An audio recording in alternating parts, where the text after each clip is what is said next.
회개하거든 용서하라. 누가복음 17장 3절 말씀입니다.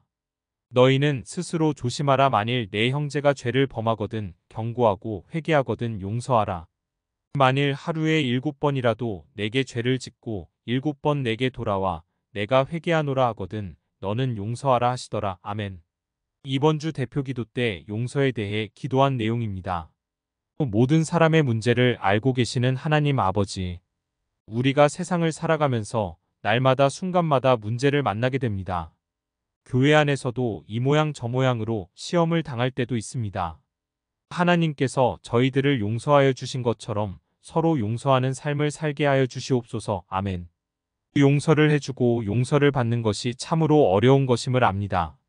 내가 다른 사람을 용서하여 주지 않으면 하나님께서도 나의 죄를 용서하실 수 없게 된다는 간절한 말씀을 마음에 새기도록 하여 주시옵소서.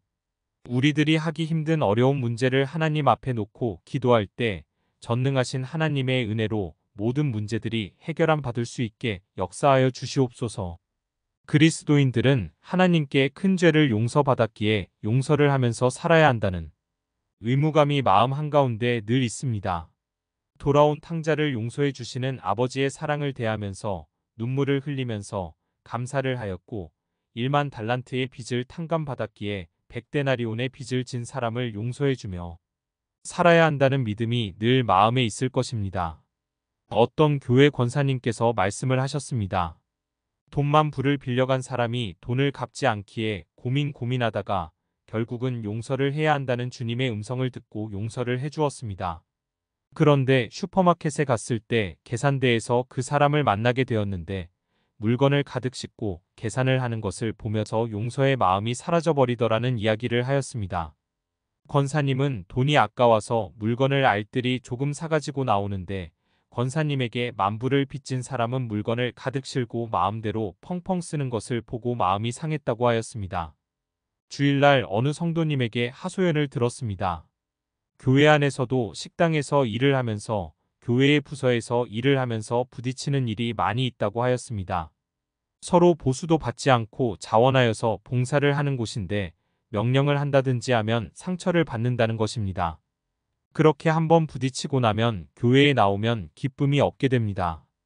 용서를 해주어야지 하고 다음 주에 교회에 오면 또 마음이 상하는 말을 거침없이 하기 때문에 속이 상한다는 말씀을 들었습니다.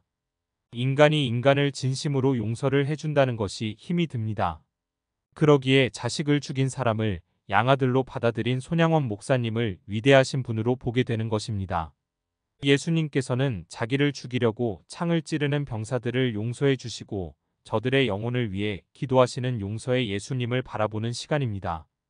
그러므로 예수님의 십자가를 바라보지 않으면 참다운 용서를 할 수 없는 것이 인간의 한계입니다.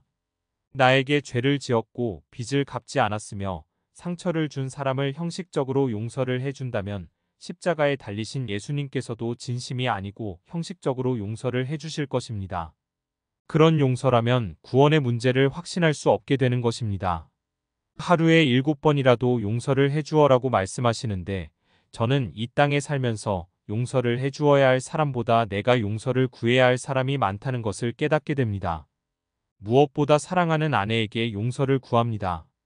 늘 고생만 시켜드리고 자식들에게도 무언가 마음에 상처를 준 일도 많이 있었을 것이며 부모님께 효도하지 못하고 교회에서도 목사님 마음을 편안히 해드리지 못함과 성도님들에게도 알게 모르게 잘못 행동하고 마음을 상하게 했던 것들을 용서를 구해야 할 것이며 혹 매일 성경 나눔의 글로 말미암아 마음이 상한 분들이 있다면 무조건 용서를 구합니다. 하늘 나라와 세상 나라의 차이는 용서의 차이인 것 같다는 느낌을 받게 됩니다. 용서받은 죄인들이 가는 곳이 하늘 나라이며 용서받지 못한 의인들이 사는 곳이 세상임을 알 수 있습니다. 예배를 드릴 때마다 기도를 할 때마다 하나님께 잘못한 모든 것들을 고백하고 회개하여 용서를 받는 삶을 살기 원하며 나에게 피해를 준 사람이라도 언제든지 용서하면서 살아가는 자녀가 되기를 소원해 봅니다.